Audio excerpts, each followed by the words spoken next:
Hello everyone, my name is Rick van Bruggen from Neotechnology, and here we are again doing an evening podcast recording all the way across the Atlantic. And my guest today is Javier de la Rosa, all the way from Ontario in Canada. Hi Javier.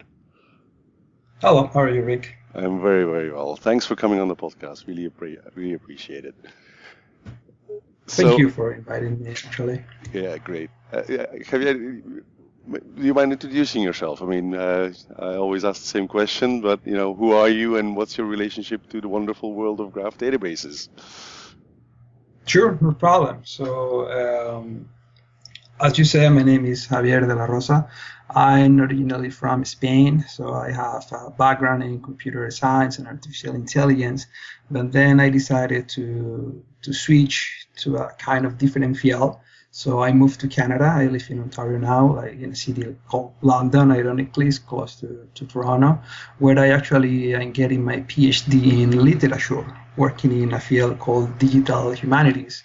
And because they have a lot of problems, we are now using graph databases and try to tackle all those different problems that they have. Wow, that's interesting. So how did you get into graph databases, Javier, and why did you get into it? Oh yeah, when I first came to the lab that I'm working for, I saw that they were all using somehow databases. So let's say they were using like Microsoft Access or Excel, stuff like that. And then because I have a background in computer science, I thought maybe it's a good idea to use something that allow them to model the problems more freely. And then I discovered Neo4j, and then I started working on my own and REST client the first time that they released the REST endpoint. And then on top of that, we decided to build a tool for all the humanists to actually use and get all the power that Neo4j has to provide. Oh wow! So you're basically you've written a bunch of tools on top of Neo4j that allow actual language specialists, digital humanities specialists to do their jobs in a graphy kind of way. Is that what I'm hearing? Yes, that's exactly it. Because they usually do a lot of analysis. They also work with a network. For example, the typical example is social network analysis, but sometimes they have to work in an isolated environment and they only have like the email to share the stuff. So I thought that maybe like a cloud-based solution for them, it would be better. So that's why I thought of Neo4j in the first place. Okay, super cool. And then the second question I always ask is why did you get into the graph? And you've sort of started answering that, but what is it that makes it such a good fit for these digital humanities? What makes the graph and the graph database such a good fit? Oh, the main thing is the world of humanity is such a mess. So they start working on a problem, and then in 2 months they decide that they have to change the schema, and then a week later they have to change it again, and then again and again and again. So having something like schema free is actually the best solution for all of them. So that's why we decided to use something that allows to have like flexible schemas or at least schemaless. Can you give me an example of a domain that really benefited from that? Some kind of a project that you were able to solve using a graph database? Oh yeah, for example, we have a colleague now, he's working on analyzing like 13 million books written in Spanish, and then he had to model like how the translation of knowledge actually happened in the 17th, 18th centuries. So he started creating a schema. He started to modeling their problem.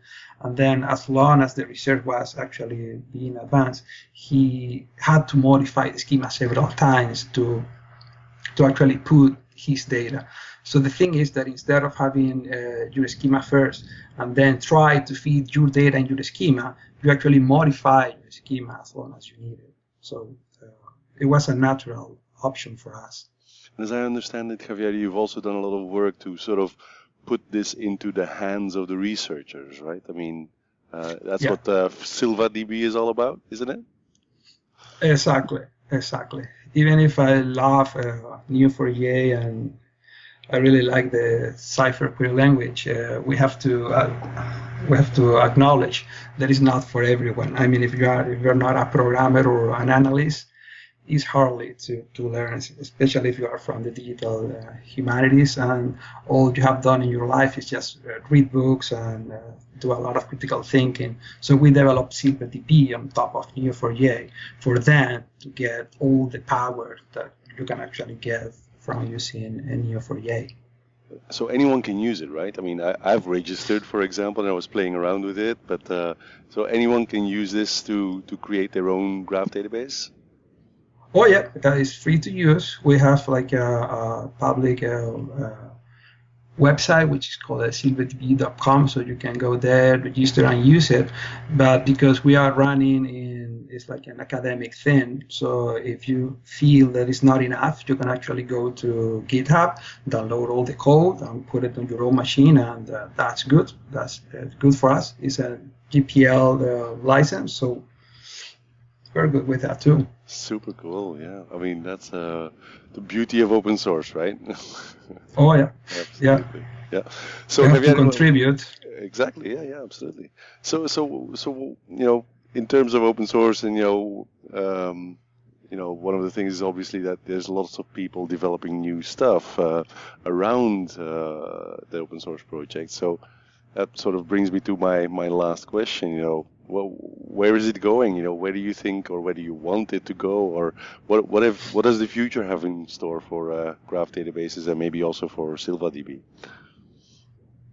As we see it, for example, here in Canada, there is now a huge debate about if the government should provide like a national-wide infrastructure to support research tools. So one of the ideas is to actually push for the government to have like an instance or something close to a graph database, a massive graph database support for all the data sets that researchers are using. That's one thing, but that will take a long time to be a reality. In terms of our short-term goals, we want to create another tool in SylvaDB that allows you to create projections. That's now easily done using Cypher. But in SylvaDB, everything is visual. You don't need any programming knowledge. So we want the researchers to be able to say, okay, I have like a book and an author and then a city, and I want to create a new graph, which is the result of project that relationship, which is have like 3 different types into one single relationship that only going from one type to the other. We usually call that projections, but right now it's only available through Cypher. Sounds really interesting. Wow. And is that something that you think you'll be able to release in the next couple of months, or is that long? Oh yeah. Let's see. I'm working now. I'm finishing my thesis, so I have to defend by the summer. So let's see. I have time for that. Absolutely. I would love to. Okay. Well, very cool. Well, Javier, thank you so much for sharing that with us. I think it was very interesting, and I'm sure we're going to play around a little bit more with SylvaDB. So thank you for sharing that with the community as well.